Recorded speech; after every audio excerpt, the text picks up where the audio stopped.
Mga kapuso, nakabalik na sa Quezon City kanina madaling araw ang bride-to-be na nawala ng ilang linggo.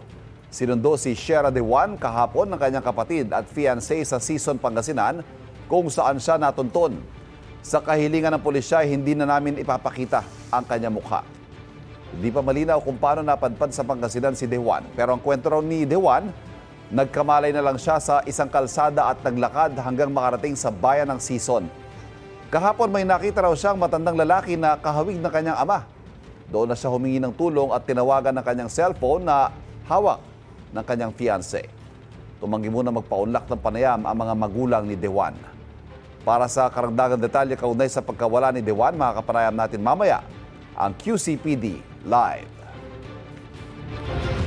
Sobrang saya po, di lang halata sa mukha ko. Mapagod Siguro, hindi pa kami makakapagbigay po ng talagang detail kasi po iniimbestigahan pa po nung QCPD at the same time sila yung Sison Police po. So, kumbaga yung syempre may mga na-share na siya sa kapulisan natin na binabalidate pa rin po.